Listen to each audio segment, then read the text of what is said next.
Bonjour tout le monde et bienvenue dans un autre épisode du podcast Devenir un super dad. Caleb, cofondateur des Super Dads aujourd'hui avec Patrick Olivier Duchesne Lachance. Oui, un nom long composé, mais écoute, on va t'appeler PO aujourd'hui. Ça va être un peu plus facile pour tout le monde.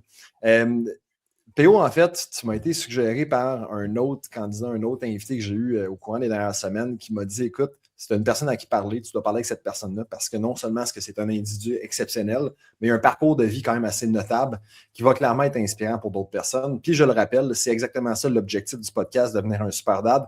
Je le dis, en fait, il y a deux objectifs, c'est d'inspirer toutes les pères de famille à devenir des super dads, devenir la meilleure version d'eux-mêmes, devenir vraiment la personne qu'elle aurait voulu avoir comme parent auparavant. Puis le deuxième objectif, mais là, je commence à en parler de plus en plus. Je veux devenir moi également le meilleur père. Moi, ma copine, on est en train de se préparer. J'ai déjà commencé à faire bien des changements au niveau de mon hygiène de vie, au lieu de ma réflexion, mais en parlant avec des pères qui sont inspirants. Mais le but, c'est d'être capable de venir trouver des outils, des conseils pour moi également devenir un super dans le futur. Théo, merci d'être avec nous autres aujourd'hui.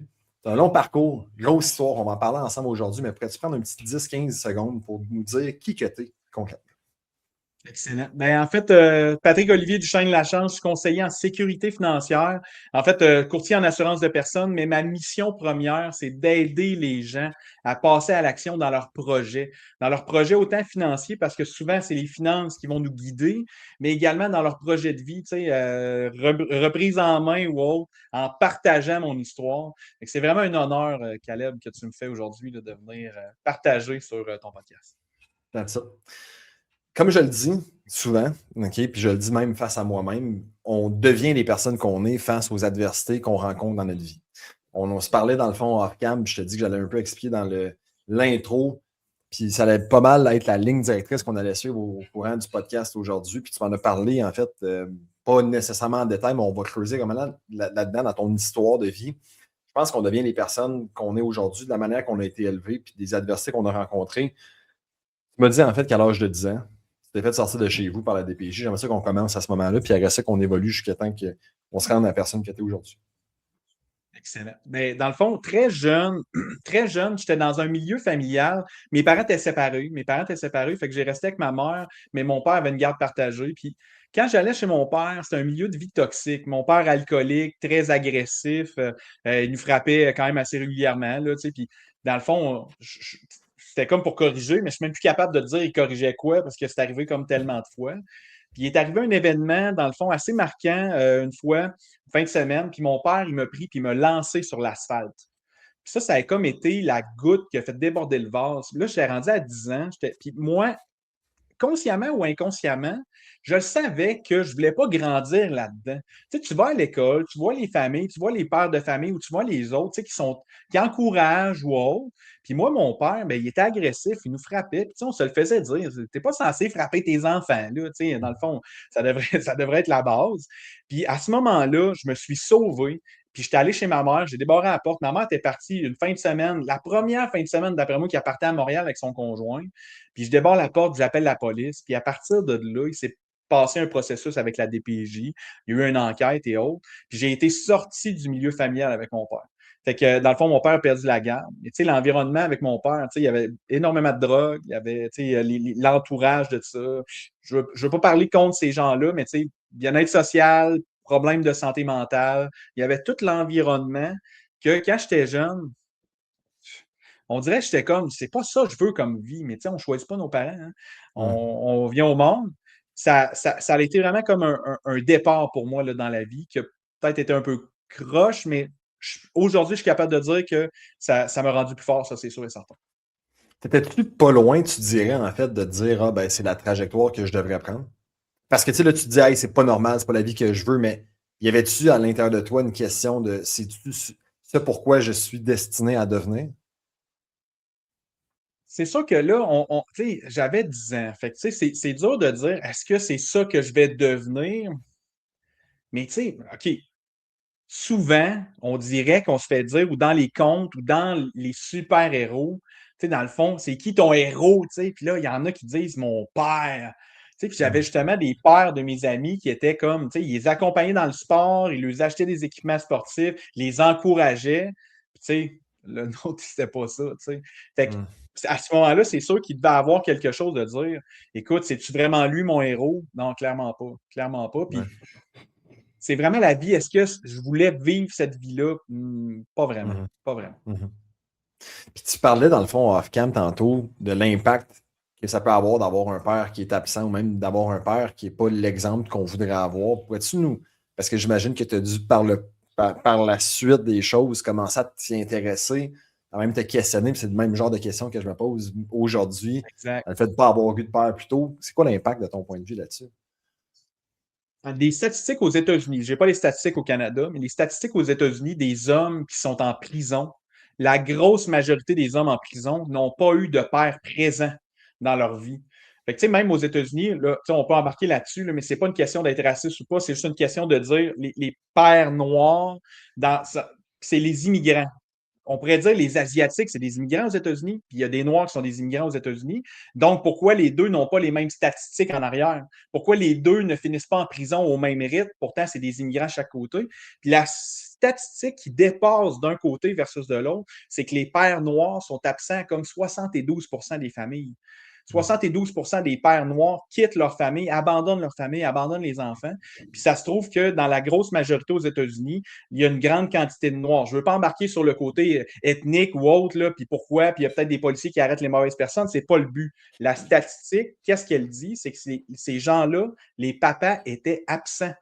Les papas étaient absents. Donc, pourquoi? Bien parce que là, la mère se ramasse à faire l'épicerie, le ménage, l'éducation, aller travailler, puis elle, de peine et de misère, doit élever des enfants. Puis, tu sais, en tant que garçon, là, écoute, je bouge, je déplace. Quand j'étais jeune, je rouspétais pas mal.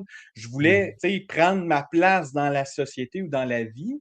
Puis, veut pas, rien que le fait, tu sais, je suis capable de dire ça, rien que le fait de ne pas avoir eu de papa dans ma vie, c'est clair qu'il y avait une injustice. Tu sais, il y avait comme une injustice. Tu regardes les autres, ils ont les deux parents, ou même ça, il y a une relation. Moi, même si la DPJ m'a sorti, puis que c'est correct au final, mais il manquait quand même un élément. Il manquait un parent. Puis ce parent-là, bien, il est important parce que souvent, c'est le papa. Tu sais, quand la mère est écœurée, bien, souvent, elle fait des gros yeux au père, puis c'est le père qui fait la discipline. On dirait que c'est le même. Ouais. En tout cas, dans les films, c'est comme ça que c'est imagé. Mais ça reste que le papa, des fois, il y a une autre approche. Il peut démontrer par l'exemple. Puis le leader, mais tu sais, dans le fond, le leader, quand la mère est absente parce qu'elle travaille, puis elle réussit de peine et misère, qu'est-ce qu'elle doit faire? Mais c'est sûr que le leader, il est peut-être un peu moins là. Fait que ça a été les pères, j'ai été chanceux. Les pères de mes amis m'ont quand même accompagné là-dedans, puis je pouvais me fier sur eux comme leader. Mais le leader de ma famille a été absent. Il a été vraiment absent. Puis j'aurais comme une petite donnée ou quelque chose. Tu sais, nos enfants nous écoutent à moitié, mais nous imitent à 100%. Fait que, quand on a un père aussi qui est peut-être mal structuré, mal programmé, qui est peut-être inconsciemment dans ses patterns ou autres, mais ça peut amener aussi à copier l'exemple. Je peux bien juger mon père, mais on va embarquer là-dessus. Je suis devenu comme mon père en vieillissant. J'ai changé entre-temps, mais sur le coup, je suis devenu sensiblement la personne que j'accusais. J'étais Ouais. agressif, je jugeais, j'étais raciste, j'écœurais tout le monde, j'avais un gros ego, je voulais prouver aux gens qu'ils existent. Dans le fond, j'avais juste répété ce que mon père faisait avec moi. Mais ça a été plusieurs années plus tard, lorsqu'il est arrivé un événement qu'on va parler, ma dépression, mais c'est là que les prises de conscience sont sorties. C'est vraiment là qu'avec l'introspection, je me suis rendu compte que j'étais en train de devenir sensiblement la même personne que lui. Ouais. Ça, c'est un point, en fait, avant qu'on se lance dans cette histoire-là, puis ça a été la même affaire avec moi. Mes parents se sont divorcés à 6 ans, de 6 à 17 ans. Ben, mon père, je le voyais une fois de temps en temps. Au début, c'était une fin de semaine sur deux. Après ça, il a déménagé, s'est installé ailleurs. Mais tu sais, il y avait tout le temps un vide que moi, je tentais de venir combler, puis qui m'apportait tellement de douleur, puis de. Tu sais, ça m'a apporté des difficultés qui étaient, à première vue, pas des difficultés initialement. Devenu une personne super coquille au secondaire, je voulais l'attention de tout le monde. Ben, c'était pas de l'estime pure que j'avais envers moi-même. C'était une confiance surréaliste que j'avais développée, que j'utilisais pour me faire un persona, parce que c'est la seule manière que je peux aller chercher l'attention de mon père. Ça va être une personne, en fait, que lui aurait voulu avoir. Tu sais. C'est ce que moi, je me disais. Mais si j'avais posé la question à ce moment-là, est-ce que c'est qu'est-ce qu'il aurait voulu? Tu sais, est-ce que c'est qu'est-ce qu'il m'aurait partagé? Sûrement pas. Mais moi, dans ma tête, puis on le sait, c'est quoi, tu sais, des gars puis des hommes. Mon père, là, on ne parlait pas d'émotion. Mon père est immigré de la Roumanie. Il est arrivé ici à 20 ans. jamais ce qui s'est fait dire je t'aime par son père, jamais ce qui s'est fait donner un câlin, ben, comment est-ce que toi, tu es supposé en tant que fils, quand que tu ne reçois pas le même niveau d'attention que tu vas recevoir de ta mère ou de quelqu'un d'autre parce que c'est un clash culturel, ben, ça m'a apporté plusieurs. En fait, comme je le disais tantôt, c'est un vide que j'avais que je devais venir combler. Puis ça m'a apporté à clairement pas prendre les meilleures décisions dans ma vie.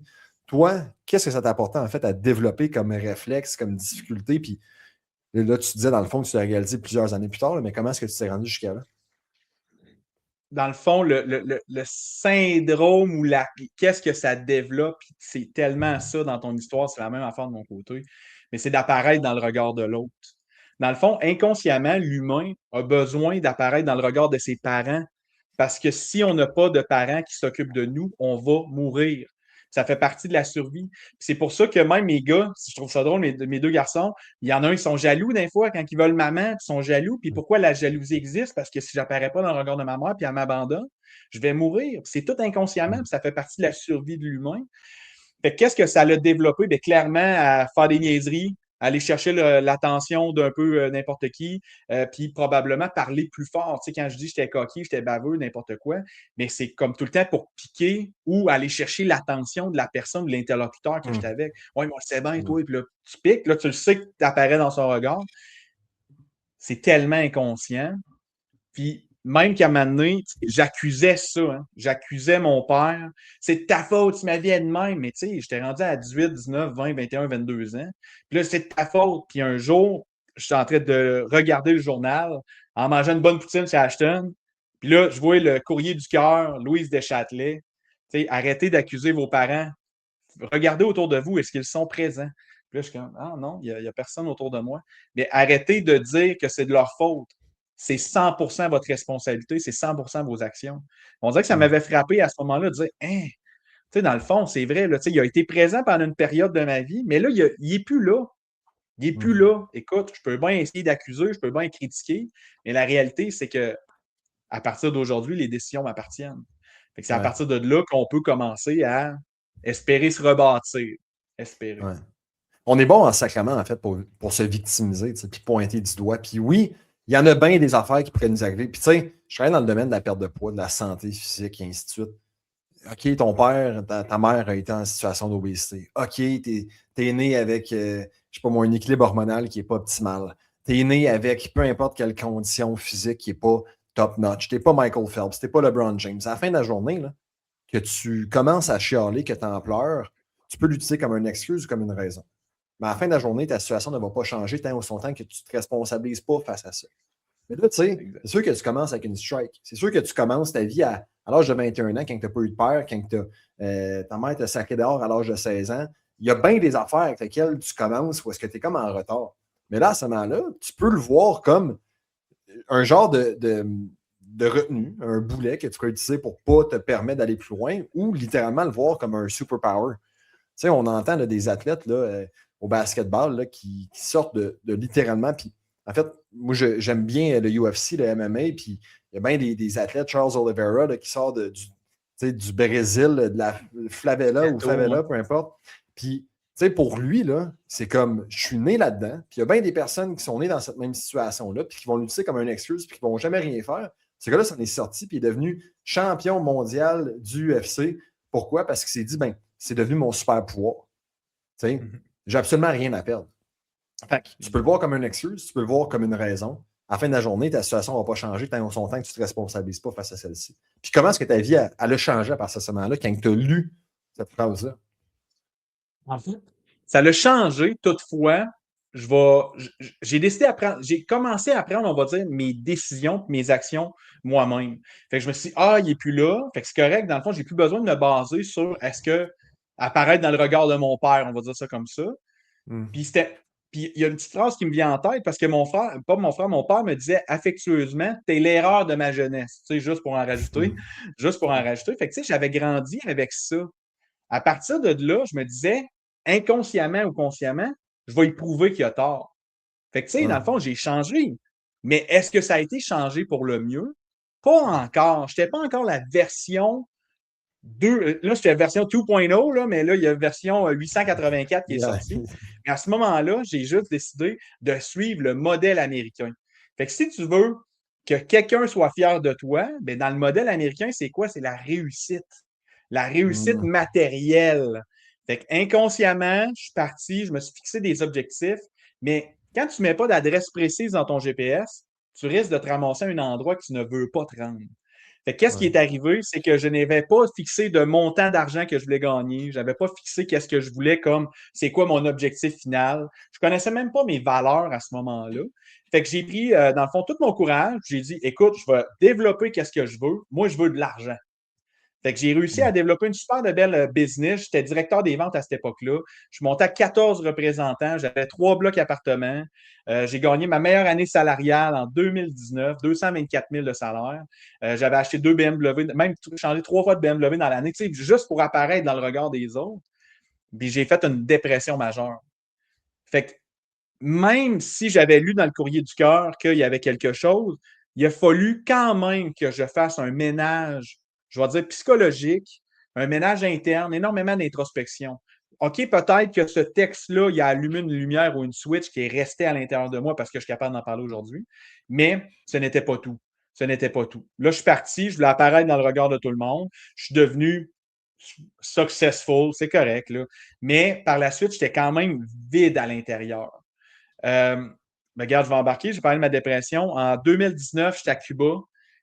Puis on est en voyage. Puis je ne suis pas en dépression encore. Là. Je suis vraiment comme juste, tu sais, dans le fond, all-in. Une dépression, selon moi, ce que j'ai lu, c'est des symptômes d'il y a 5 ans. Ça fait 5 ans que tu accumules des mauvaises décisions. C'est des mauvaises décisions inconscientes. Là. Dans le fond, si on était conscient qu'on s'en allait dans le mur, on ne ferait pas ces décisions-là. Puis, j'étais arrivé à la Havane, 500e de la Havane, sur une falaise, et je sens une impulsion électrique. Lance-toi dans le vide, ça va être réglé. À ce moment-là, je recule, j'ai une peur incroyable, mais j'ai un énorme sentiment de honte.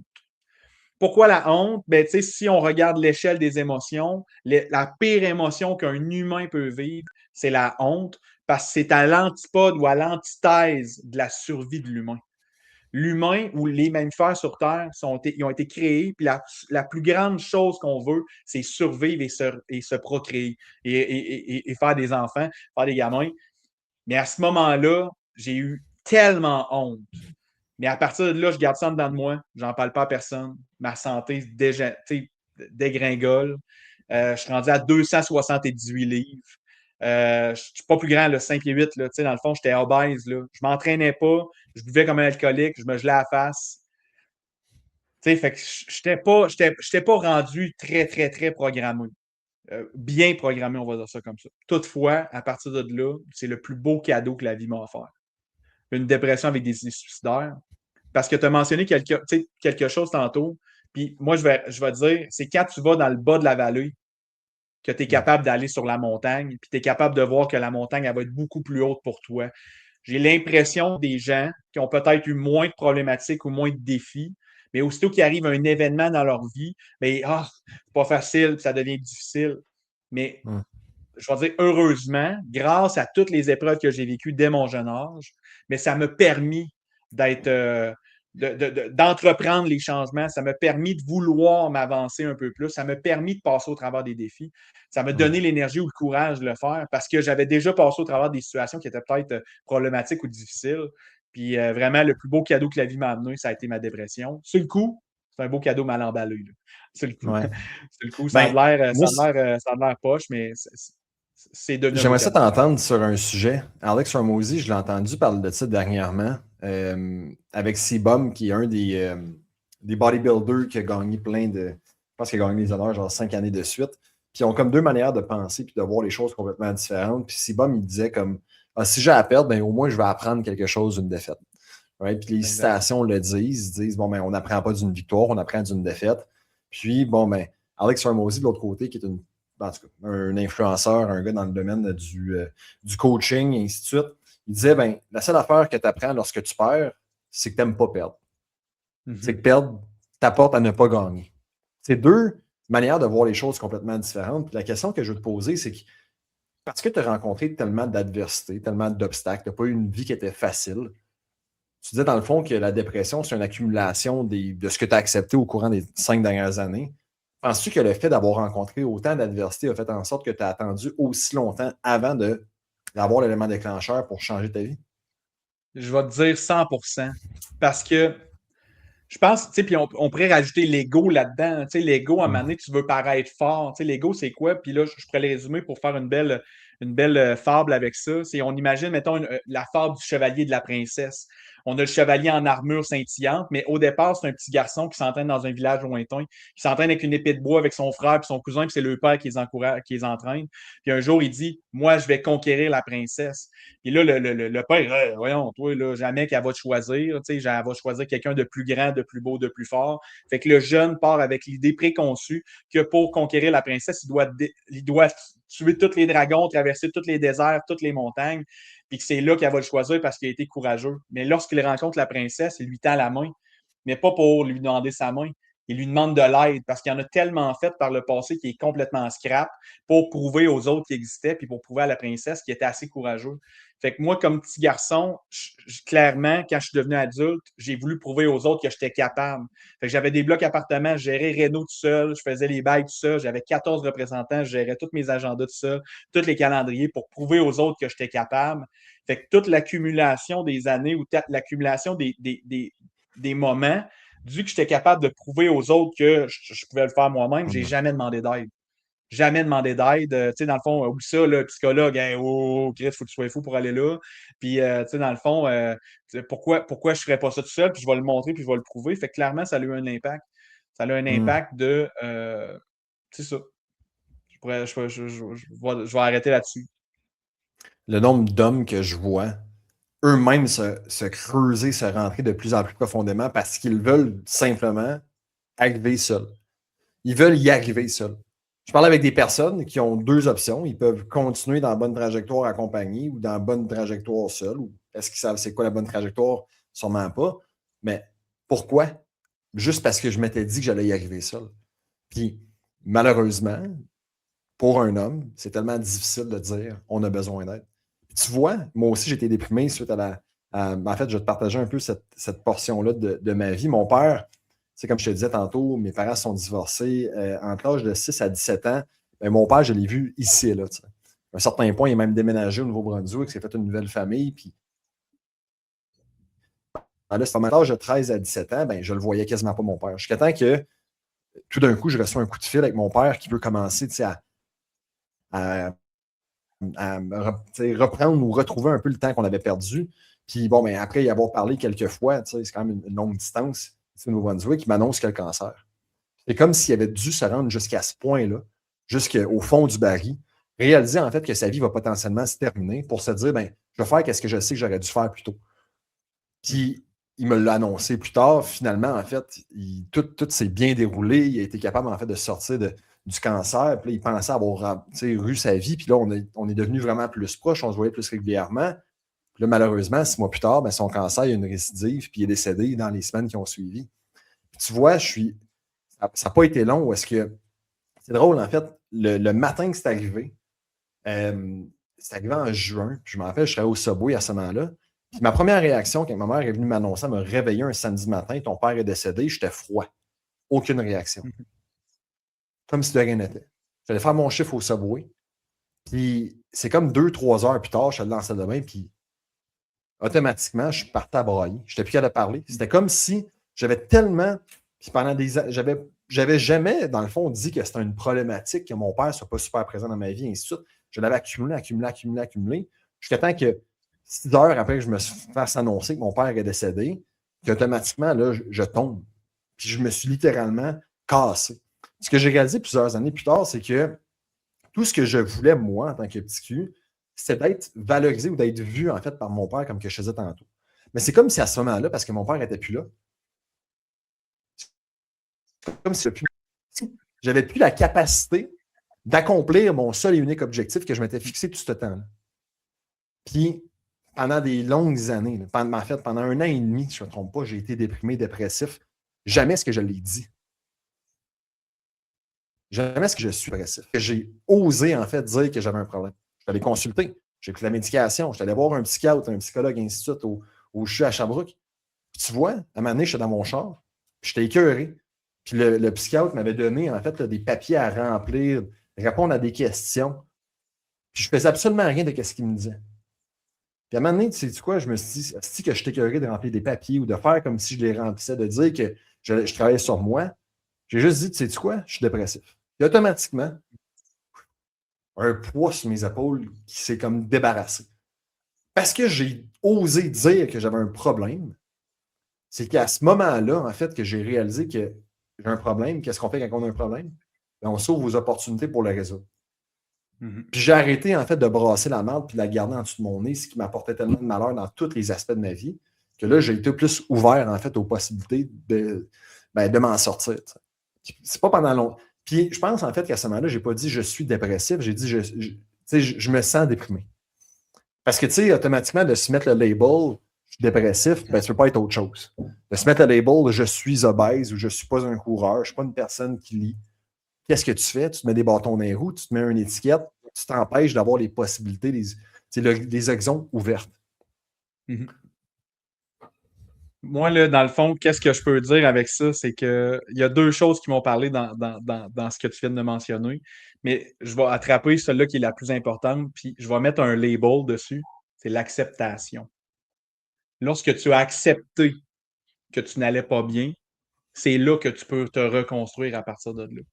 Puis j'ai vécu la même affaire parce que, tu sais, quand l'événement arrive puis que j'ai honte, clairement, je ne m'en vais pas afficher ça sur les réseaux sociaux pour dire hey, je suis en dépression ou je ne vais pas bien ou X, Y, Z.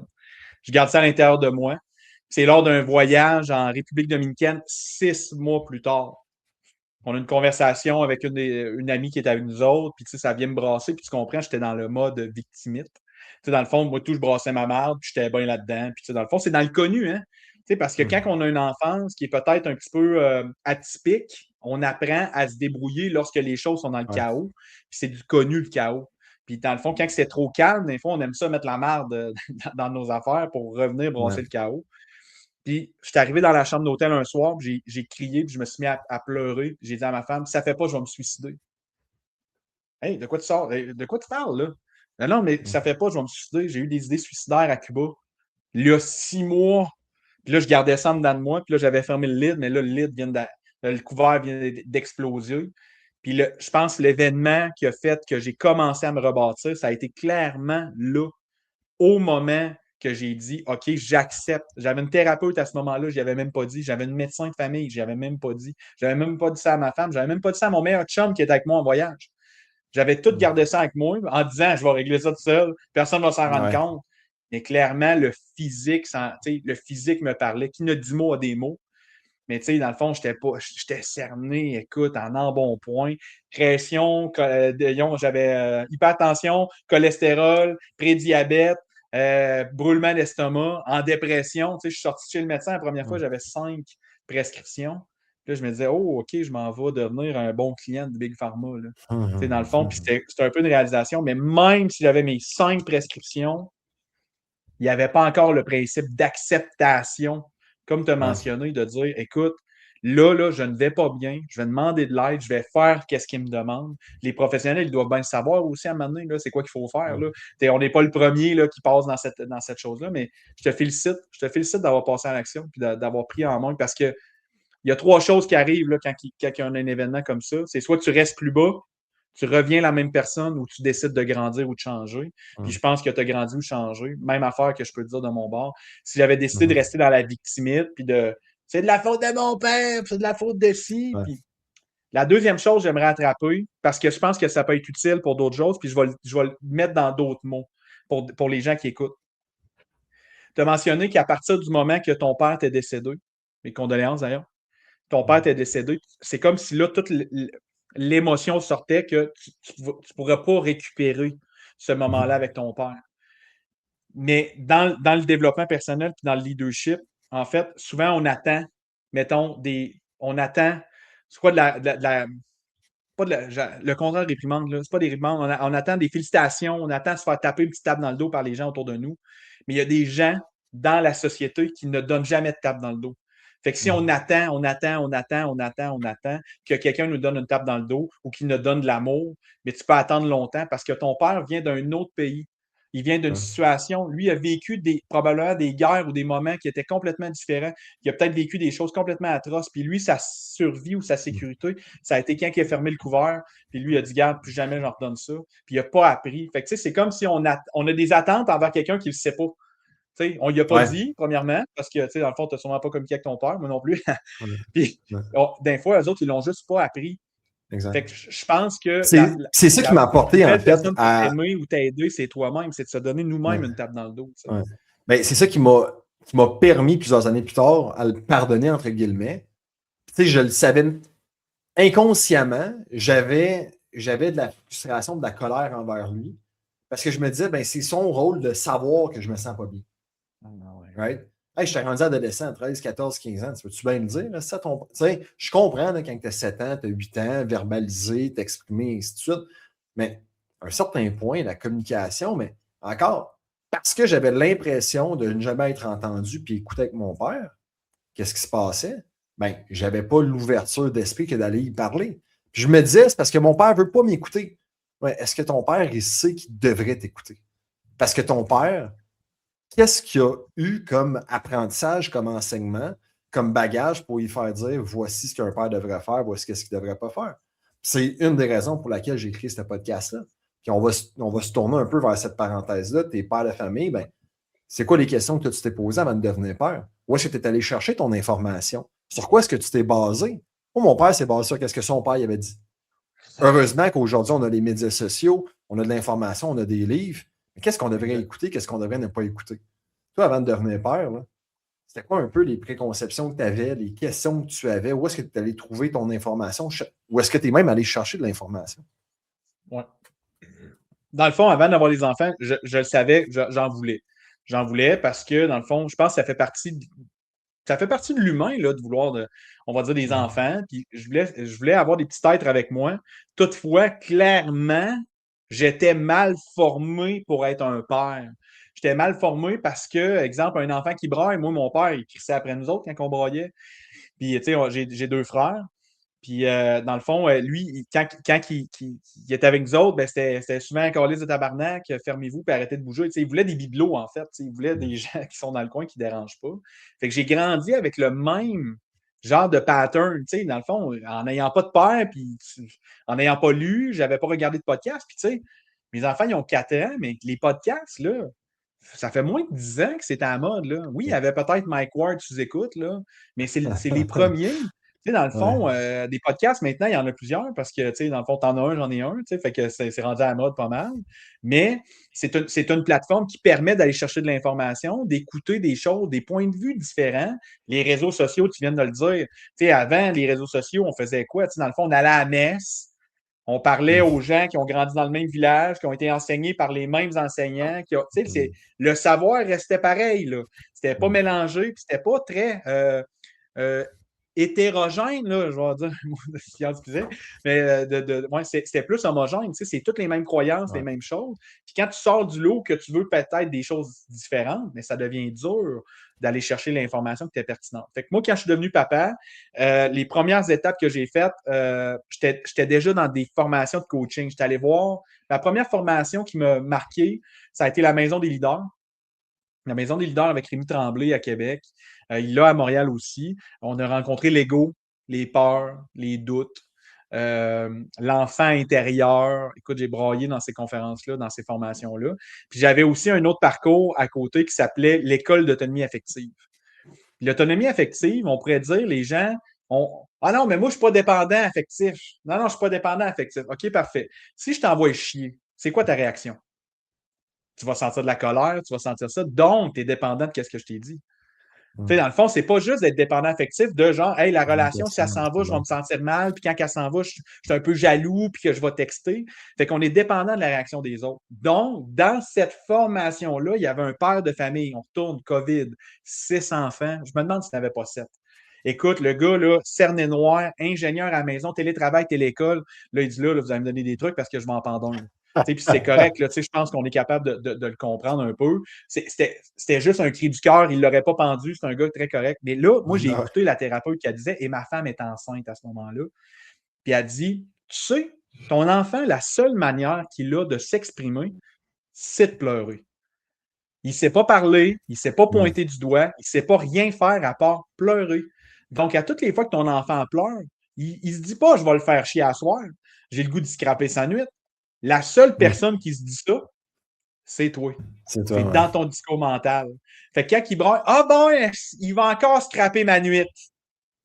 C'est dans le fond ton idée préconçue de ta croyance qui fait que quand Ouais. ton enfant braille pour du lait, tu associes ça à il veut me faire chier. Ouais. Hey, Puis ta moi, je réaction déteste par ça. la suite, c'est de la merde. Comment est-ce que tu peux réagir positivement à un pleur, à un cri, quand que toi, tu as l'idée préconçue qui pleure pour te faire chier? Tu sais, automatique, ça va pas bien. Non, exact, Mm. exact. Puis la meilleure manière, en fait, de ça, c'est de faire un audit de tes croyances, un audit de tes pensées. Puis qu'est-ce qu'elle disait? C'est un processus en 3 étapes qui est comme qu'est-ce que j'écoute? C'est quoi que ça veut dire subjectivement ou objectivement? Fait que là, un OK. coup que tu as écouté subjectivement, ça m'appartient. Puis mettons, je te donne un exemple, on parle de l'enfant, il y a un pied de neige à Montréal. La rue, tu te lèves le matin, il y a un pied de neige partout. On était 7 dans la formation. Elle dit qu'est-ce que ça vous fait penser? Fait que là, elle dit, là, ils disent ah, ça va faire Janet mon char, ah, je vais être en retard au travail. Moi, je dis, yes, je vais aller faire du skidoo. Puis elle dit, c'est fou comment qu'une photo, sans aucune expression, vous avez 7 manières de réagir subjectives différentes. Mais objectivement, il a tombé un pied de neige. Exact. Objectivement, c'est juste un pied de neige. C'est pas négatif ou positif. Mm. Wow, OK, là, on a de quoi. Fait que quand il arrive, exemple, l'ego qui s'active, je retourne avec mon chevalier parce que ça part tout de l'ego. Le chevalier en armure qui veut prouver à la princesse de tantôt, quand ça fait du bruit dans ta tête, imagine ton chevalier qui se lève, là, puis là, il se met à bouger en armure. Clic-cling, clic-cling, clic-cling, clic-cling, clic-cling, ça fait du bruit dans ta tête. Mais lorsque ton esprit s'active, ah, j'aurais dû dire ça. Tu sais, des fois, on a des conflits avec quelqu'un, la personne s'en va, puis tu arrives chez vous, puis là, tu spins. Ah, là, j'aurais dû lui dire ça, puis j'aurais dû lui dire ça, puis là, ça gosse. Oh! Là, on prend une pause, puis là, on dit, oh, est-ce que mon ego est activé? C'est la même affaire avec ton petit garçon. Ton petit garçon, ta petite fille. Tu sais, moi, j'ai deux petits garçons. Tu sais, hier matin, là, mon gars, il est venu, là, puis il a déposé son assiette dans le signe, mais une assiette en vitre, il est rendu avec des assiettes de grands. Mais ça dans le signe, l'assiette est cassée. Lui, là, dans le fond, il a tout fait son possible pour ramasser son Ouais. assiette et faire plaisir à sa mère. L'assiette est cassée. Subjectivement, oh, le petit tabarnak, il a cassé Ouais. l'assiette. Mais non, mais non. Dans le fond, écoute, Tommy, tu as cassé l'assiette en le déposant. Bravo, mon garçon, mais la prochaine fois, j'aimerais ça que tu la déposes sur le comptoir. Ouvre la poubelle, sac l'assiette au vidange.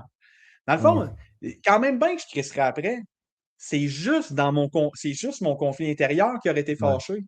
Parce que Puis qu'est-ce que lui, lui il va a-tu besoin apprendre de réveiller la si tu nuit? y sacs? Tu sais, si toi, tu Comment? sacs après par la suite, qu'est-ce que lui va retenir, retirer de cette. Parce que moi, là, si je me Exact. fais sacrer après par n'importe quelle personne, la première chose qui va se passer, c'est qu'il va y avoir une barrière qui va se mettre devant Ouais, ma face là, pour me protéger de ce qui s'en vient par la suite. Fait que, exact. moi, je me mets à la place de ton kid. Si toi, tu me sacs après, peu importe ce qui arrive après, je ne l'entends même pas. Moi, Exact. fait que, c'est fabuleux la différence entre le subjectif et l'objectif. C'est la même affaire pour des émotions, right? Tu sais, je sais pas si. Ouais. Hey, écoute, tu t'en vas dessus un tremplin de 10 mètres, peu importe au stade olympique, faire un plongeon. Comment est-ce que tu vas te sentir? C'est quoi l'émotion que tu vas ressentir? Ouais. Automatiquement, tu as le vertige, tu es fébrile, tu as peur, tu es anxieux. Ben, tu vas mettre n'importe quel, je pense, Lisanne Richard, là, qui fait la tête québécoise, qui fait des Red Bull, des sauts de Des 20 cliff mètres, dive. 30 mètres, des cliff dive, elle embarque là-dessus. Puis c'est quoi cette affaire-là? Elle a aucune. C'est pas qu'elle n'a aucune émotion. Elle a les mêmes émotions que toi. C'est juste que sa perspective des émotions sont complètement différentes parce que cette même situation-là, elle l'a vécue des centaines de fois auparavant. Exact. Je pense que la différence entre la subjectivité et l'objectivité est absolument nécessaire. J'en prends note parce que moi-même, en tout cas, c'est drôle. Je suis en train de faire mon setup de lumière tantôt avec ma blonde. Elle l'accroche, je me tombe sur la tête. Ma première réaction, ah ben tabarnak! Ah, mais ça m'a pas fait mal. Ça m'a juste fait peur. Ma première réaction, c'est une réaction complètement merdique. Puis après ça, moi, je la check. Elle, honnêtement, elle est affolée. Pourquoi tu me sacs après, ainsi de suite? C'est encore, c'est un réflexe. Mais c'est tout le temps une question de. En fait, ça, c'est sûr, c'est hors de ton contrôle, tu peux vraiment le savoir, mais c'est une question d'attente. Mais je pense que qu'est-ce qui est le plus important, puis qu'est-ce qui t'a retenu de ça? Est-ce que tu te les poses, ces questions-là? Est-ce que tu t'arrêtes pour prendre un pas de recul quand ton kid est en train de faire quelque chose que tu n'apprécies pas pour déjà avoir un genre de. Tu sais, un guide d'utilisateur, là. C'est un manuel d'utilisateur pour savoir, OK, telle réaction va arriver, voici comment est-ce que je pourrais me prendre. Là, dans le fond, c'est le côté, dans le fond, quand on déclenche, il paraît, là, j'ai lu qu'un des plus grands niveaux de conscience humaine, c'est d'être capable de t'attraper lorsqu'une émotion arrive et que tu décides de sacrer. Dans le fond, si tu es capable, là, il arrive quelque chose, le plus haut niveau de conscience, c'est de t'attraper lorsqu'un événement arrive. Parce que à 35 ans, 95% de nos habitudes sont inconscientes. Fait que quand on parle de il me tombe de quoi sur la tête, je lâche un crise, c'est une habitude. Fait que dans le fond, 95% c'est inconscient. Fait qu'il y a vraiment un travail à faire. Il y a une prise de conscience sérieuse à faire de décider de défaire ces nœuds-là, de défaire les croyances, les pelures identitaires. Imagine un oignon, le centre, c'est nous. Quand on vient au monde, bébé, tu vas vivre ça. Là. Bébé, là, c'est la pureté. Il n'y a aucune, il y a aucune étiquette encore. Puis là, le premier étiquette qu'il va avoir, oh, c'est un gros bébé. Ça, c'est le médecin. Moi, je l'inscrirai au football. Dans le fond, première étiquette. Pouf! Puis là, la vie commence. C'est comme ça. Là, il va être grand, il est petit, il est moyen, il est pas pire. On va le mettre sur un rang percentile pour être sûr de le comparer aux autres dès sa naissance. Pour être sûr, parce que là, après ça, il va être comparé jusqu'à la fin de l'école. Fait que le plus haut niveau de conscience, c'est d'attraper ça. Fait que c'est vraiment, moi, le moment que je pourrais dire, c'est lorsqu'on se sent affolé ou qu'on entend vraiment énormément de bruit dans notre tête qui est comme l'événement déclencheur. Parce que les émotions font partie du réel. Là. Emotion, énergie en mouvement. J'arrive à côté de toi, je te step sur le pied. Aïe, aïe! C'est sûr, il y a une réaction dans le fond, puis l'ego, il est là pour nous protéger, il est là pour de vrai. Je veux te faire du mal, tu vas te défendre, tu vas activer un mécanisme qui est fight or flight, tu vas te sauver ou tu vas vouloir te battre. C'est un mécanisme de survie. Puis ça, c'est dans le fond, quand que ça arrive dans le cerveau, on ne peut pas être rationnel. Tant et aussi longtemps que l'émotion n'est pas entendue, ça tombe dans le limbique qui nous permet de respirer. Le cerveau, dans le fond, non, le reptilien nous permet de respirer, cligner des yeux. T'as-tu pris une puff d'air de plus hier avant de te coucher pour être sûr que tu ne manquais pas d'air dans la nuit? Dans le fond, tout ça, c'est inconscient. Tu sais, dans le fond, on ne fait pas ça. Après ça, ça tombe dans le limbique. Le limbique est le centre des émotions. Mais tant aussi longtemps qu'on est dans le limbique et dans l'émotion, on ne peut pas être rationnel. On retourne. Situation que tout le monde a connue. La COVID, on regarde TVA. Le gars, il a du papier de toilette, genre 22 packs de papier de toilette. Même check-les l'âge du gars. Sérieusement, il n'aura même pas le temps de passer ça dans toute sa vie. Mais c'est qu'on est irrationnel quand on est émotif. Fait que là, quand il arrive de quoi, un enfant pète l'assiette, il se réveille la nuit, il braille, puis là, tu deviens émotif. Si tu ne prends pas le temps, 2 secondes d'écouter ton émotion ou ton discours mental, tu ne seras jamais rationnel. Tant aussi longtemps que tu n'auras pas écouté ton émotion, ça va être vraiment dur de dire hey là, c'est rien qu'un enfant, il ne fait pas ça pour mal faire. Tu sais, mais j'ai déjà dit ça à des pères. Tu sais, ton gars, il braille, là, tu sais, dans le fond, il veut pas faire chier. Ouais, mais des fois, on dirait qu'elle brassait un peu. Non. Non, man, il y a 10 mois, 11 mois, 12 mois, ça faisait à paix, man. Aime-le, colle-le, c'est rien que ça qu'il demande. Il est venu au monde, man, il n'a pas demandé ça, lui-là. Là. C'est toi qui as eu du fun, là, dans le fond. Puis lui, il est venu au monde, il n'a pas demandé à vivre, mais au moins respecte-le, puis donne-y c'est quoi qu'il a besoin. Quand il pleure, essaye d'écouter. Je comprends qu'il y a des situations qu'à Mané, il braille 2, 3, 4, 5 heures, 10 jours. Je comprends. Va demander de l'aide, entoure-toi des bonnes personnes, parle, accepte que tu n'es pas capable. C'est correct, c'est correct. On n'est pas obligé d'avoir 100% dans tout. On n'est pas obligé d'être parfait. Il y en avait rien qu'un de parfait, puis ils l'ont crucifié aux dernières nouvelles. La vie, là, on va juste, c'est juste de l'apprentissage. On grandit, soit je gagne ou j'apprends. Ce que Sibon disait tantôt, on apprend beaucoup plus dans la défaite. Mais quand il arrive de quoi, bien, mettons, puis qu'on est déclenché, on va être déclenché plusieurs fois dans notre vie, puis je vais te résumer ça. La vie, c'est comme un escalier en colimaçon. On revisite les mêmes sujets, mais on prend de la hauteur. Fait que comme ça, tu vas revisiter la colère. Tu vas revisiter. Il va te réarriver une fois dans ta vie une lampe qui va te tomber sur la tête. Mais la prochaine fois, quand ça va faire, tu vas faire oh, tu n'auras pas dit le Christ. Tu vas Ouais, l'avoir attrapé. Puis la troisième fois, ça va t'arriver dans ta vie, tu vas juste en rire. Mais ouais. malheureusement ou heureusement, nous devons revivre les mêmes choses pour être capable de grandir ou d'évoluer. C'est facile de dire à quelqu'un ouais, mais moi, je t'aime pas, sors de ma vie, sors le déclencheur. Tu sais, dans le fond, c'est facile de vivre sans le déclencheur. Mais quand le déclencheur il est dans ta vie tout le temps, mais c'est là que ça devient complexe. C'est là qu'il faut apprendre. C'est là qu'il faut écouter notre esprit. Ouais. Est-ce que c'est mon ego qui parle ou finalement c'est rationnel que je te dis là ou c'est objectif? Parlant de déclencheur, tu te dis en fait tantôt que qu'est-ce qui a déclenché ta dépression bien des années avant, c'est que tu t'étais dit que tu allais tout faire pour te faire valoriser dans la vie, puis en se basant sur le modèle américain, think big, c'est comme Elvis Gratton nous dirait, ben, il faut du cash, il faut de l'argent. Plusieurs années par la suite, ben, en fait, aujourd'hui, en est sorti de ta dépression, de cette situation-là. Qu'est-ce qui a été maintenant là, ton, je sais pas moi, ton étoile du Nord qui tout d'un coup était sur quoi tu allais te valoriser, te baser pour dire j'ai du succès? Dans le fond, au départ, mettons, on va dire inconsciemment, les pubs à la télé là, sont très fortes. Le marketing est très fort pour te dire roule en Jeep, tu vas voir, tu vas avoir du succès, les autres vont t'aimer et tout. Mais tu sais, en vrai, c'est vraiment juste pour vendre. C'est le rêve américain, là. C'est vraiment là, consomme, consomme, consomme. Pose-toi pas trop de questions. Mets ça sur la carte de crédit. Fais-toi une marge de crédit hypothécaire, puis tu vas avoir du succès. Mais il n'y a rien au monde que tu vas acheter qui, dans 10 ans, va te donner encore du bonheur. Rien au monde. Par contre, dans 10 ans, je peux te confirmer que les relations humaines que tu as développées, puis la personne que tu vas avoir développée ou devenue avec toi, tes enfants vont être ta fierté. Tu arrives sur ton lit de mort, tu vas te dire ah, tellement, que je l'aimais mon bateau. Ah, mon bateau, là, j'ai trippé là-dessus. Mais non, tu vas dire, ah, si, la famille. Hey, avoir su, j'aurais profité plus. Hey, j'ai les frissons. Avoir su, j'aurais profité plus de temps que ma famille, plus de temps que mes enfants.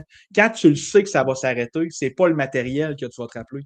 C'est l'existence ou l'événement, l'expérience que tu as vécue avec les gens que tu aimes ou que tu apprécies. Fait que qu'est-ce que j'avais fait avant? C'était inconscient, là. Je n'avais jamais déterminé mes valeurs profondes.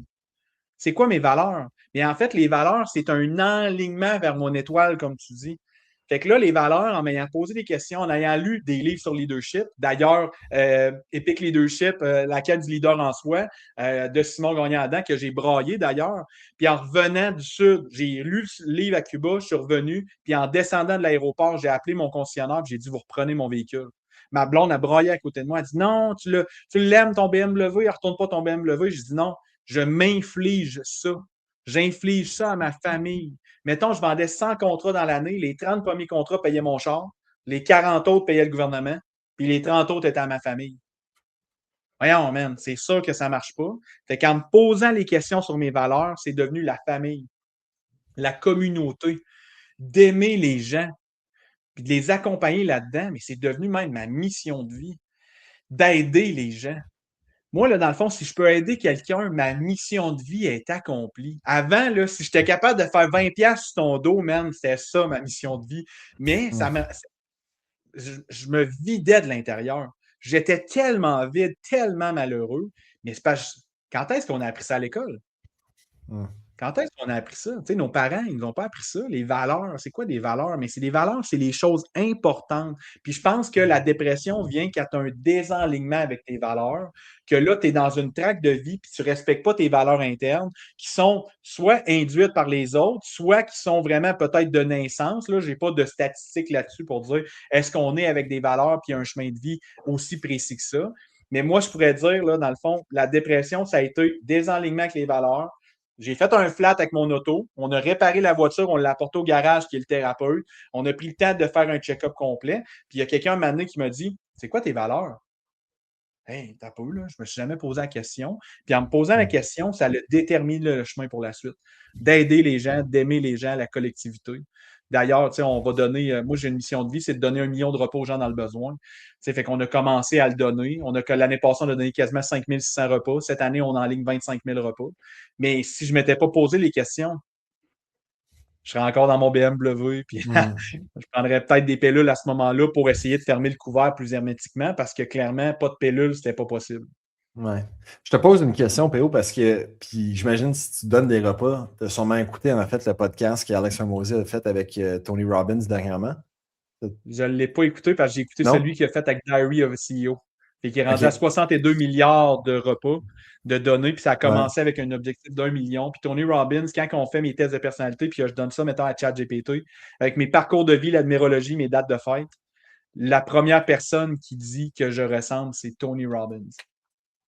Tu lis ça, tu fais Hey man, c'est gros ton affaire, là. Mais dans le Ouais. fond, c'est juste un plafond de verre. C'est juste une Mm. croyance limitante. Dans le fond, OK, Ben, man, Tony Robbins a commencé il y a plusieurs années. ouais. On surestime ce qu'on peut faire les premières années, mais on sous-estime ce qu'on peut faire après 30 ans puis 40 ans. Je te pose la question parce que j'ai l'impression qu'on a une discussion, puis tu es plus comme Tony Robbins, je suis plus un peu comme Alex Hormozy. Je m'explique. Je suis une personne qui est beaucoup plus logique qu'émotive. On me dit des fois que j'ai quasiment des traits un peu autistes parce que mon awareness de mon entourage puis ma sphère relationnelle familiale, en fait, mes relations interpersonnelles, c'est souvent quelque chose qui, moi, me limite personnellement. Puis, un peu comme Alex Hormozy, qui pour lui, en fait, le succès, ben, ça se cache derrière la souffrance, derrière le simple fait que, oui, avoir un impact sur les autres, puis à la base, c'est un impact, mais pour moi, étant une personne qui est beaucoup axée sur les KPI, right, les indicateurs de performance clés, je me dis, comment être capable de valider qu'il y a une progression au niveau de ton impact que tu vas avoir sur les autres quand c'est quelque chose qui est 100% qualitatif, quand que tu le vois de cette manière-là. Je ne suis pas en train de dire, en fait, que l'argent est un... Mais c'est quelque chose qui est quantitatif. Un impact, tu peux changer une vie, mais à quel niveau peux-tu la changer? C'est là, en fait, que j'aimerais avoir ton point de vue de comment. Puis en plus, tu es conseiller financier, fait que tu travailles dans les chiffres. Fait que tu n'as pas le choix d'être une personne qui a aussi un aspect logique quantitatif, de pouvoir te permettre d'avoir l'impression que ton impact, ben, tu peux l'avoir puis suivre cette progression-là. De la même manière qu'un père pourrait se dire, ben, être un bon père, c'est quelque chose de 100% qualitatif. Comment est-ce qu'on est capable de voir si on va dans la bonne direction ou pas? OK. Je t'attrape tout de suite sur le bon père. Il y a des données, puis j'ai fait une rencontre avec un psychologue aveugle, OK? Fait que lui, il ne peut pas avoir de jugement sur la vision. Qu'est-ce qu'il voit quelqu'un rentrer ou autre, fait qu'il est juste dans l'écoute. Il avait sorti des statistiques que les parents les plus efficaces qui ont été observés réussissaient à combler les besoins de leurs enfants à 33 du temps. Fait que même si les parents sont les plus efficaces et qui comblent les besoins des enfants, il va quand même avoir besoin d'aller chez le psychologue rendu adulte. Parce que dans sa tête d'enfant de 4 ans, qui est illogique, qui manque de développement, lui, il voit des choses se passer et il se crée son propre scénario lui-même. Fait que même les parents qui sont efficaces à l'écoute, qui sont toujours présents, réussissent quand même à manquer leur shot 2 fois sur 3. Fait que ça, c'est d'être un bon papa ou d'être une bonne maman. Dans le fond, c'est dur à quantifier. Puis même si tu veux, tu ne réussiras pas. Puis en tant que bon leader, you're gonna fuck the shit up. Dans le fond, ça va arriver que la merde va pogner dans le fan. Quand on dit, mettons, quantifier, OK? Tony Robbins, il l'a dit dans le Diary of a CEO, le podcast, puis il dit, dans le fond, l'humain il a 6 besoins. Il a besoin de certitude, il a besoin d'incertitude, il a besoin de violence, parce que quand il n'est pas écouté, à un moment donné, il devient violent. C'est ce qui fait peur avec, en tout cas, bref, avec l'intelligence artificielle et tout, qu'est-ce qui s'en vient, parce que les gens pourraient devenir violents s'ils n'ont pas qu'est-ce qu'ils veulent. Bref, c'est un autre sujet. Mais les dernières affaires, l'humain a besoin d'amour, de contribution. Puis le dernier, je l'ai oublié. Mais est-ce que c'est l'amour qui crée la contribution ou si tu contribues pour te faire aimer?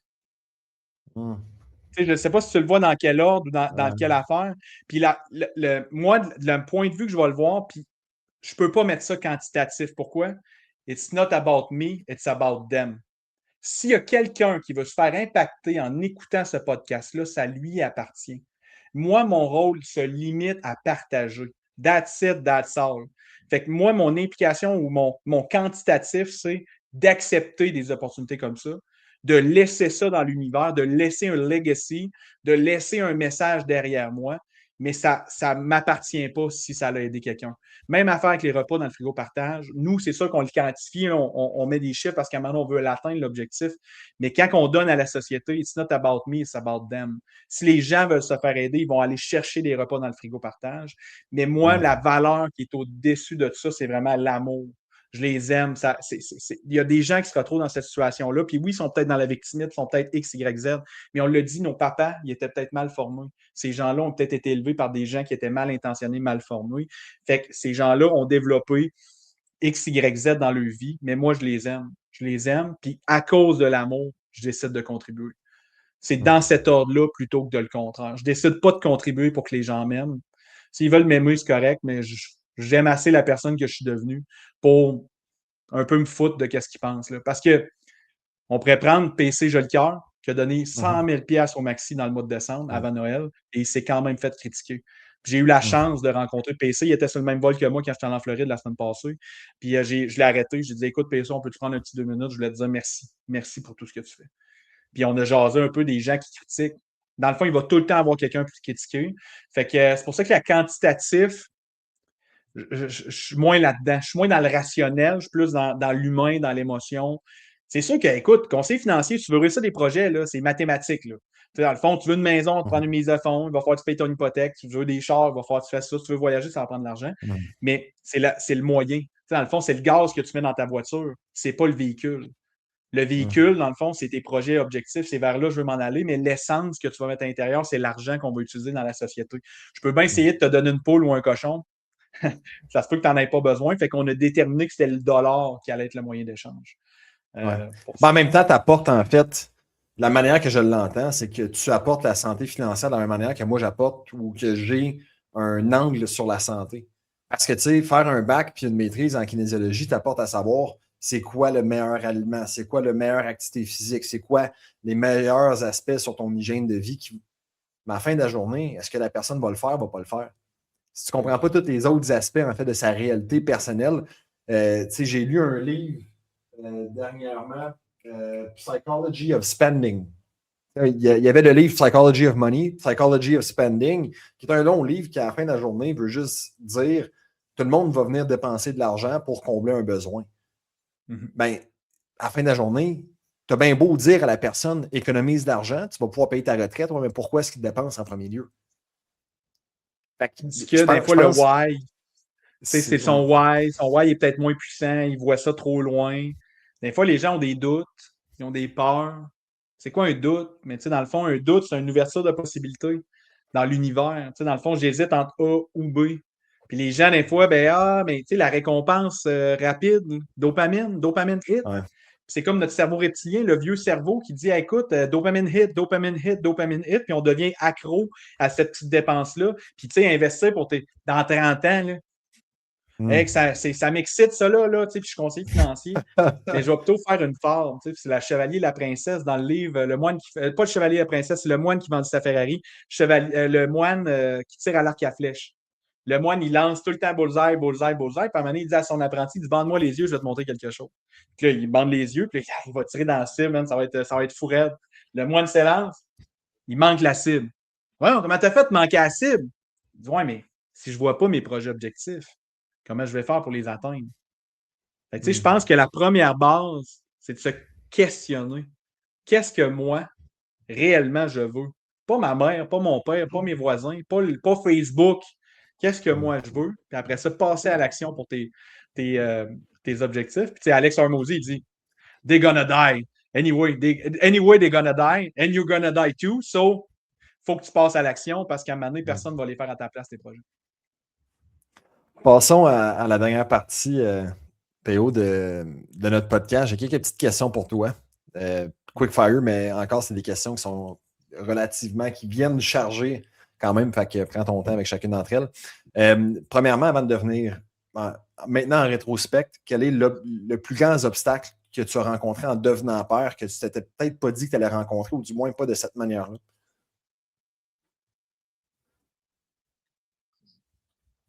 Le plus grand obstacle ou la plus grande réalisation, peut-être?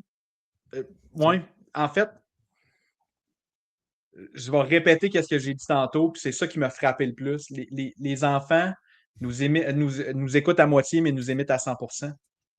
Puis ça vient un peu avec une autre phrase que je pourrais ajouter là-dedans. Si tu dis à ton enfant que le Père Noël existe, il va finir par y croire. Si tu dis à ton enfant que la fée des dents existe, il va finir par y croire. Si tu lui dis que c'est un Christ de cave, il va sûrement y croire aussi. Fait que Mm. l'affaire, c'est qu'en prenant conscience de tout ça, que mon bagage à moi, il était mal formé ou que je traînais un bagage qui me servait peu avec mes enfants. Mais ça a été le plus grand obstacle, ça a été moi, ça a été de me transformer. Parce que si tu veux voir le changement dans le monde, ben, commence par te changer toi-même. Fait que le plus grand défi a été ça, de vraiment, parce que quand j'ai eu mon premier garçon, je consommais de la dope, puis je buvais tous les jours en le dimanche. Fait que quelques tu veux, ça fait pas mal. Mais tu sais, toutes ces mauvaises habitudes-là, il a fallu que je les laisse tomber. Il a fallu que j'abandonne l'ancien PAT version 774 pour laisser aller la version 775.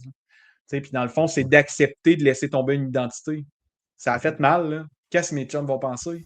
Qu'est-ce que mes chums vont dire? Voyons, ils vont rire de moi. J'ai passé par toute la gamme d'émotions. Je broyais, je comptais ça là, à la mère, la blonde d'un de mes chums ici, puis je broyais dans le chemin. Puis, puis là, elle disait, voyons, qu'est-ce que là? Oui, mais c'est parce qu'en laissant tomber la drogue puis en laissant tomber l'alcool, c'est mon identité que je laisse tomber. Ouais. Je me suis tout le temps caché là-dedans. Ça a tout le temps été un plaster, peut-être pour les bobos. Mais là, maintenant, pour mes enfants, j'ai pris la décision de laisser tomber ça. Fait que ça a été le plus C'est gros que obstacle, ça a été moi-même. ça peut quasiment être honteux, pour apporter la honte de tantôt, c'est que ça peut quasiment être honteux de réaliser que pendant des années, ce que tu pensais qui était la bonne chose à faire pour combler un certain vide, ça ne l'était pas. Ouais, puis c'est Exact. tellement, je le vois tellement souvent, moi, chez les pères de famille qui viennent vers nous puis qui sont rendus à un point où est-ce qu'ils doivent prendre une décision qui est de commencer à se prioriser. Mais parce que ça fait 10 ans, en fait, que le centre de leur univers, c'est leurs femmes, c'est leurs enfants. C'est que de commencer à se choisir, c'est comme de dire que pendant les 10 dernières années, c'était pas des bons pères. Mhm. C'est le clash. Oui, changer d'identité, mais c'est tough pour beaucoup de personnes. Prochaine question pour toi. Puis, écoute, c'est quand effectivement, on a parlé en fait de ton parcours avec ton père. Quelle est une erreur en fait que ton père a fait que toi, tu vas à tout prix ne pas faire en devenant père? Ah. Je pense que c'est utiliser les mots qu'il a utilisés. Ah. Sérieusement, là, tu peux construire quelqu'un par les mots, mais tu peux tellement le détruire par les mots. Là. Puis tu sais, quand tu regardes un enfant, tu sais, dans le fond, qui est une conscience, on va dire, pure au départ, puis que tu vas lui induire des étiquettes sur lui-même qui sont complètement fausses, parce que c'est subjectif de dire à quelqu'un qui est cave. Là. Tu sais, dans le fond, là, c'est juste subjectif.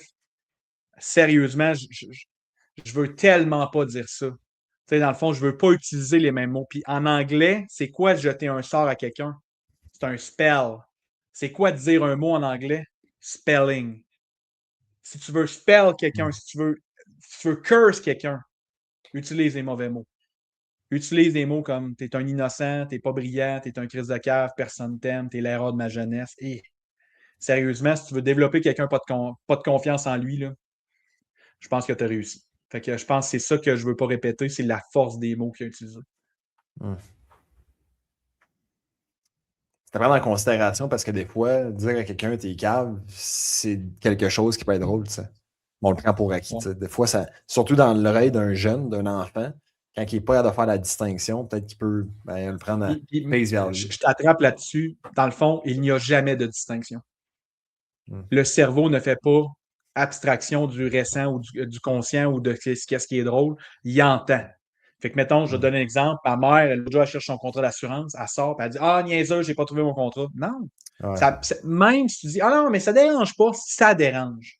Tu t'es traité de niaiseuse, il y a une portion inconsciente de toi qui te trouve niaiseuse. Dans le Mm. fond, ça n'a aucune place. On ne devrait jamais mal se parler. Tu sais, je ne sais pas si tu joues au golf. Moi, je joue au golf. Mhm. La Ouais. sac dans le bois. Là. Tu sais, si tu commences à dire Crise de cave, maudit innocent, tu te prends. Mm. Non, non, jamais. On devrait toujours être notre meilleur ami. Il y a assez Mm. de monde autour de nous qui disent qu'on ne sera pas capable. On n'est pas obligé d'en rajouter un de plus. 100% d'accord avec toi. 100%. Euh, Quel est le conseil, en fait, que tu donnerais à PO avant qu'il devienne père, maintenant que tu as vécu ce que tu as vécu?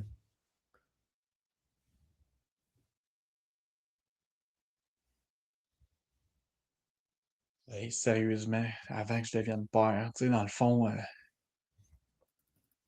enjoy the process. Tu sais, c'est ça qui me vient à l'esprit. Tu sais. Je pense que souvent, en tant que papa puis entrepreneur, tu sais, mettons, on n'a pas embarqué là-dedans, mais tu sais, j'ai un podcast, je suis en train d'écrire un livre, je m'entraîne pour un demi-Ironman. Tu sais, j'ai 2 entreprises, je fais du coaching, mais on navigue souvent entre l'urgent et l'important, mais on oublie l'essentiel. C'est quoi l'essentiel? C'est les enfants, c'est la famille, c'est ma conjointe, c'est de passer du temps avec eux. Tu sais, dans le fond, les enfants, on pense qu'on a 18 ans avec eux autres, mais on a 12, 13 étés là, avec eux autres. Là.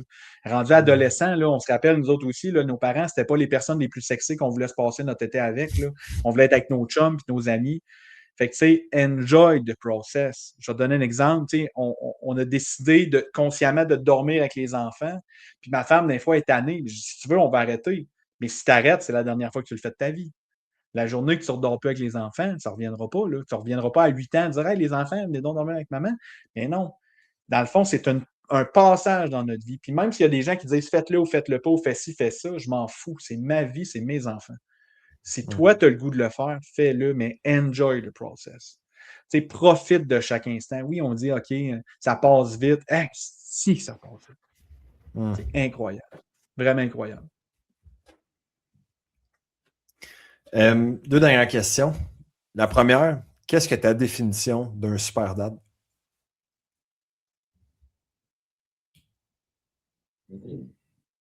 Clairement, c'est lead by example. Tu sais, dans le fond, si tu veux, tu sais, tu as dit quelque chose tantôt, puis tu sais, on veut inspirer les pères à devenir les pères peut-être qu'ils n'ont pas eu, tu sais.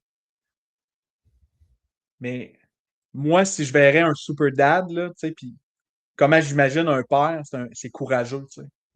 Mais il n'y a pas de courage sans peur. Tu sais, dans le fond, c'est pas courageux d'aller à l'épicerie, là. Tu sais, dans le fond, là, tu sais, à moins que tu aies peur, là, mais il n'y a pas de courage sans peur. Fait que ça fait peur de changer. Ça fait peur de s'en reprendre en main. Ça fait peur d'accepter que tu n'étais peut-être pas la meilleure version de toi-même. Mais ça fait partie de la vie, tu sais, dans le fond, c'est soit tu grandis, soit tu te déconstruis, il n'y a pas de neutralité. Puis la plus grande constance de l'univers ou la constante de l'univers, c'est rien n'est permanent. Tout est changeant. Fait que accepte de changer. Mais pose-toi les questions. Tu sais, dans le fond, qu'est-ce que je voudrais que mes parents, pas mes parents, mes enfants apprennent de moi ou qui m'imitent? Je vais te donner un exemple. Cet été, je me mets à m'entraîner pour mon Ironman 76.3 l'été passé, mais on courait avec la poussette. Ma année, mon petit garçon, 3 ans, il dit, Papa, j'aimerais ça courir. Tu sais, dans le fond, ça pourrait paraître égoïste de dire, tu sais, tantôt, tu as dit, hey, des parents, ça fait 10 ans, mettons, des papas, ça fait 10 ans qu'ils ne prennent pas attention à eux ou qui s'occupent des autres, puis à un moment donné, c'est devenu quasiment dans l'inconscient. Ils ont perdu leur identité ou leur identité est devenue de s'occuper des autres. Puis ça peut paraître égoïste de s'occuper de nous. Toutefois, tu n'as aucune idée à quel point ça peut aider les autres. Ça peut avoir un impact positif de t'occuper de toi. Puis ça peut faire peur, puis c'est correct. Puis si ça fait peur, c'est probablement la bonne trail à prendre. La dernière question que j'ai L'inconscient, c'est pour plus que nous autres. Ouais. La dernière question que j'ai pour toi, PO, c'est une question existentielle. Ça revient un peu à notre mission de vie. Puis quand on parlait tantôt d'étoiles du Nord, où est-ce qu'on s'en va? C'est une question que je pose souvent à des personnes, puis que je me suis posé moi, pas encore, mais face à différents aspects de ma vie. Comment est-ce que je veux être, comment est-ce que je veux que les personnes se souviennent de moi? Ben, comment est-ce que tu veux que tes enfants se souviennent de toi après ton départ? J'ai le mot qui monte, c'est généreux. L'argent, c'est comme une loupe, hein? C'est un magnifier. Tu sais, si t'es un trou de cul, mais que t'as de l'argent, tu vas rester juste un plus gros trou de cul. Tu sais. Fait que moi, j'ai tout le temps été de nature très généreuse. Je partage beaucoup. J'aime donner. Je donne énormément de valeur quand je rencontre les gens. Tu sais, Alex Hormozy, j'ai passé au travers de ses livres, il y a une couple d'affaires. Mais je pense que je veux que mes enfants se souviennent que j'ai été là pour aider. Aider les voisins, aider les amis, aider les gens dans le besoin. Euh, c'est ça que je voudrais leur montrer comme je ne veux pas dire exemple, mais comme valeur.